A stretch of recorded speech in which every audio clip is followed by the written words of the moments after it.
Good evening, and thank you for joining us for the patient education series of 2022 of the Comprehensive MS Center. Tonight, our topic is Black Americans and Multiple Sclerosis Update 2022. I'm happy that Dr. Okai has found time to join us tonight and present. And with that, I would like to move forward with immunologic considerations in multiple sclerosis. In the prior segment, Dr. Okai referred to the fact that in multiple sclerosis, we have perivascular inflammation. We have inflammation in the small blood vessels. And so from that point of view, we understand that in multiple sclerosis, inflammation plays a role. We also know that genetics plays a role.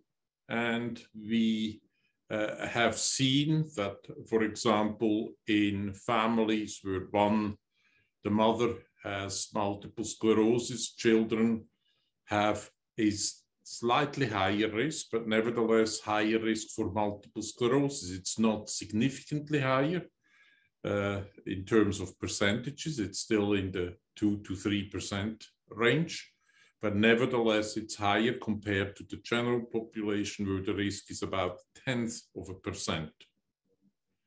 We also know, for example, that in twins, we have a particularly high risk when we talk about genetically identical twins.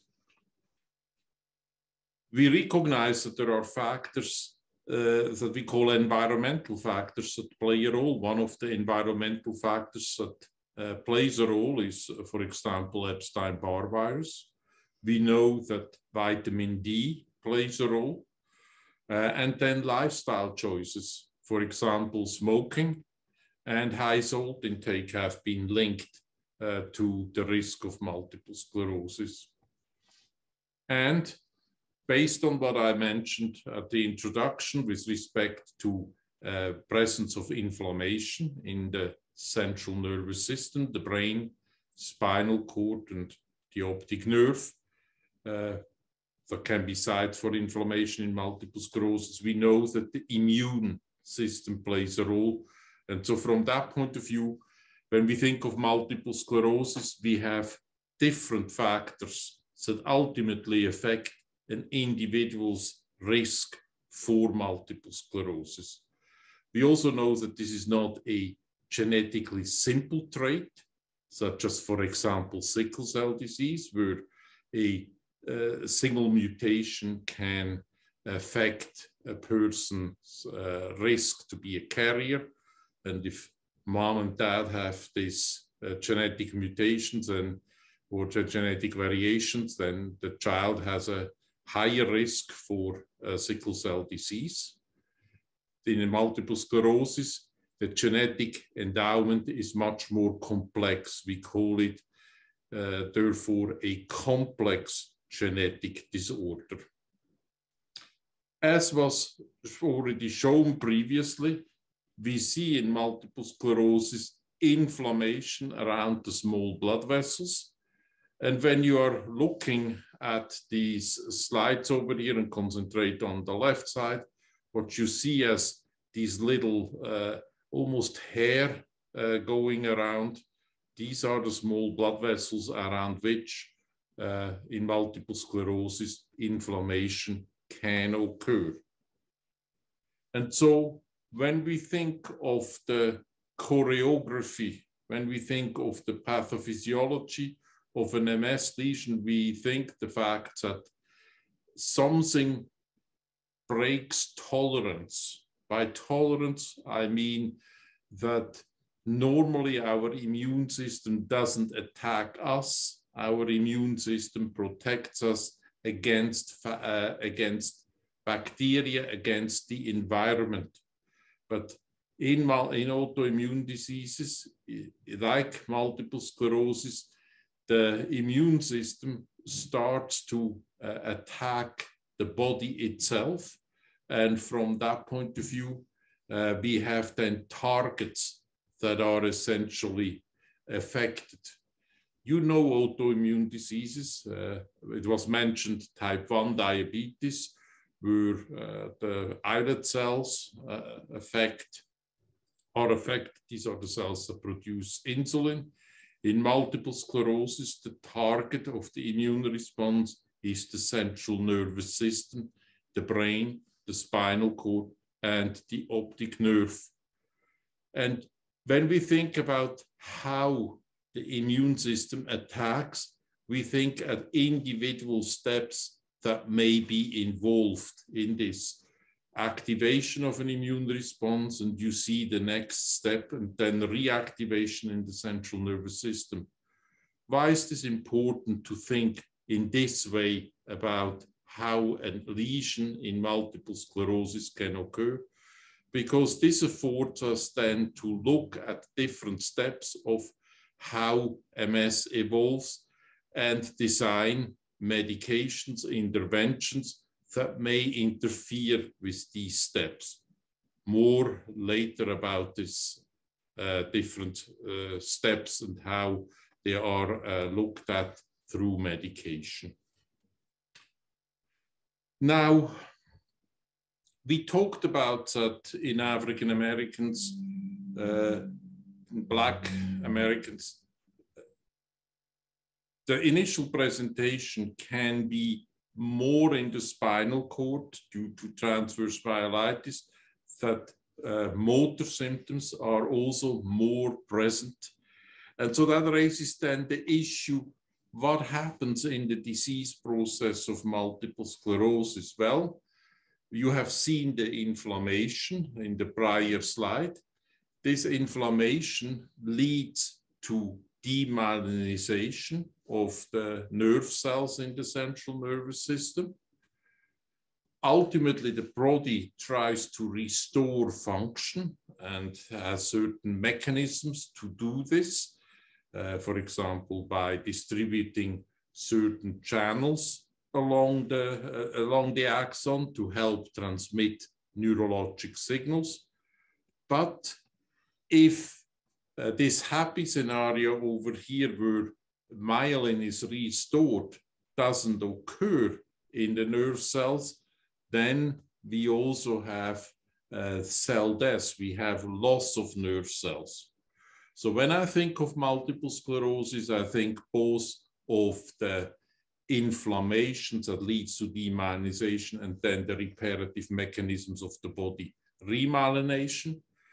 But I also think of the fact that there is clear injury to nerve cells and nerve cell death. And whenever nerve cells are lost, then obviously there is a loss of neurologic function. And we can see this on brain MRI. The three circles on this first slide indicate to you gadolinium enhancing lesions. Lesions that are gadolinium enhancing are active right at the time when the MRI is done. Gadolinium enhancement is a short-term feature of a lesion, meaning lesions are only enhancing for a short period of time. When we then look what happens to this lesion, look, for example, at the yellow curve in this graph.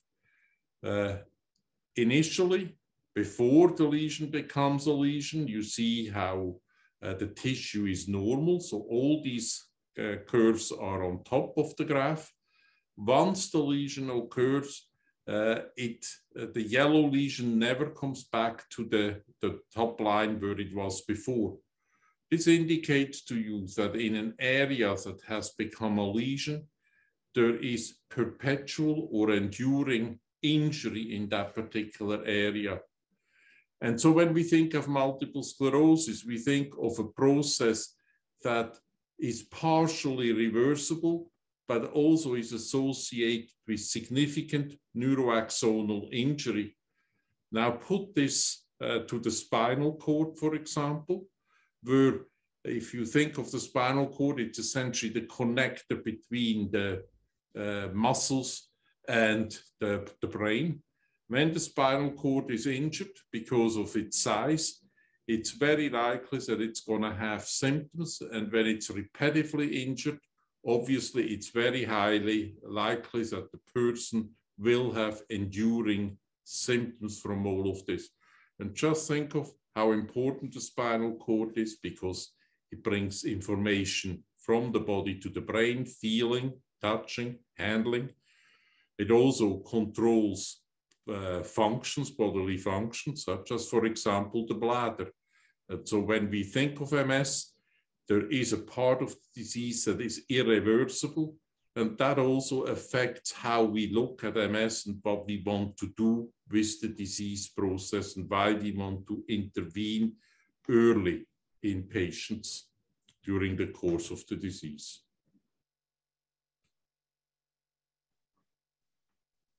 I mentioned that the immune system plays a role in multiple sclerosis, and we think of MS as a system where the condition where the immune system is slightly dysregulated, where the immune system has learned a bad trick.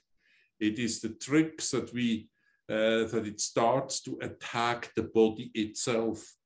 And when we are thinking about treatment in multiple sclerosis, it is restoring this balance where the body is no longer attacking the central nervous system. And obviously there are different ways or different approaches to possibly reach this state of homeostasis, this state of where the body doesn't attack itself. And there are different ways of achieving this.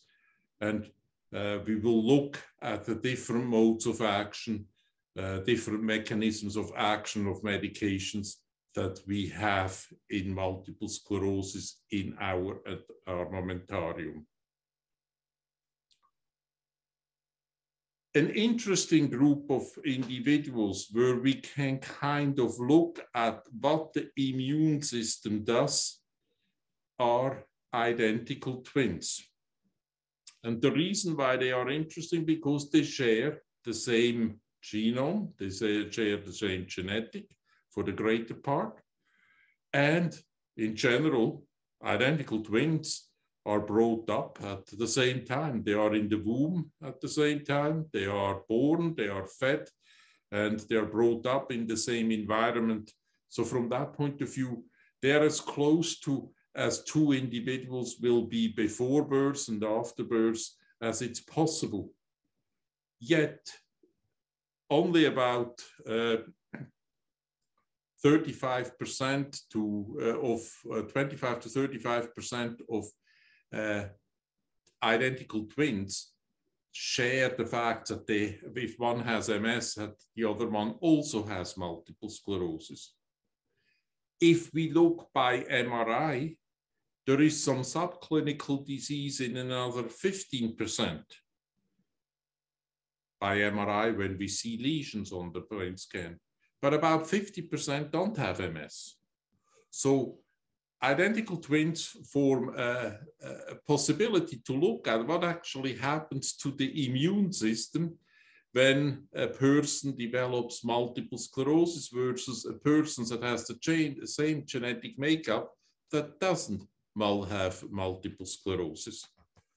And so one of the ways of looking at this is through immune functions in the individuals. And this allows us to look at T cell and B cell responses in such patients.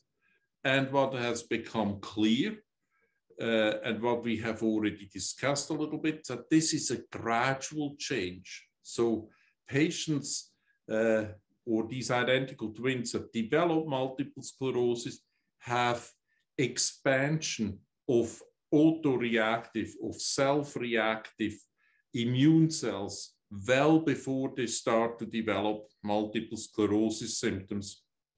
So again, the seeds of the future disease is already present at the time when the individuals still clinically not apparent as having multiple sclerosis. Why do we point this out? Dr. Okai, in her segments of tonight's talk, has pointed out prodromal multiple sclerosis, and I'm bringing this back over here. The reason why we bring this up is the fact that when a person is diagnosed with multiple sclerosis, that's not the start. We don't think of this as the start of the disease. We think that this race is already going on at the time. And that's why it's also explainable why, for example, Black Americans that are diagnosed with MS at the time of the initial diagnosis may have more significant or more established disability. And with that, I think it's very important to keep that in mind. Now, when we think of Black Americans, we also have to think of how do we compare to, for example, individuals of European extraction that purposefully switched to not talking about Caucasians, but European extraction, because sometimes for genetic studies it's important to know who you compare whom with. And it's important when we look in Black Americans and look at risk alleles, alleles that have been recognized in Europeans as putting a person at risk for MS. If a Black person in the US has one of these risk alleles that have been recognized in European, that person's risk for MS goes up. So it's this concept of genetic admixture that is important and also may explain why in sub-Saharan Blacks, MS may be very rare versus in Black Americans, this may be higher, obviously. As I introduced before, there are also the other considerations, shared environment, shared what we eat. So from that point of view, again, if you think in multiple sclerosis, there is always more than one factor that plays a role in all of this. In the past year, there was also this observation, again brought to our attention based on a study in military personnel, that Epstein-Barr virus may be a risk factor for multiple sclerosis. So if a person has Epstein-Barr virus, that predisposes or increases the risk of the person to have multiple sclerosis. Obviously, 94% of the population, of the adult population, have Epstein-Barr virus, but we acquire it at some point in time in our life. Now, if we acquire Epstein-Barr virus as a small child, as a young child, the world doesn't know about it. If we acquire it as an adolescent, the world knows about it because the person has mononucleosis. And so when you think about when Epstein-Barr virus comes into the body, plays a role. Epstein-Barr virus is also one of these viruses that once the body has it, it stays in the body. And it's now clear from studies out of the military personnel that the virus, Epstein-Barr virus, is acquired about 10 years before a person then develops MS. I mean, obviously, many more people get infected with Epstein-Barr virus, and only a small percentage of the persons develop multiple sclerosis afterwards. So you cannot count this as the cause of MS, but just something that is almost like the drop that brings the barrel to overflow, or the straws that breaks the camel's back. It's one more factor that may drive a patient towards developing a patient's body towards developing multiple sclerosis. So how could a virus such as Epstein-Barr virus possibly cause multiple sclerosis? And I give you 3 examples. One of the example is, for example, by look by having proteins that look like bodily proteins, and with that essentially induce an immune response that affects the body. Another one is Epstein-Barr virus, as I mentioned. Once the body is infected, the Epstein-Barr virus stays in the body, and it survives in B cells and in T cells, and with that can alter how these immune cells respond to infections, or can alter how these immune cells respond to controlling mechanisms. And obviously, it's also possible that Epstein-Barr virus potentially could infect the brain directly, and with that help cause multiple sclerosis. So interesting how such a virus could in different ways contribute to all of this. So thinking about the immune causes of MS, we know that the immune system plays a role. We know that the genetic admixture is an important part, but genetic is not explaining everything. We see this even in identical twins. And we also know that Epstein-Barr virus may be a risk factor, but it's not the risk factor, or it's not the cause of multiple sclerosis.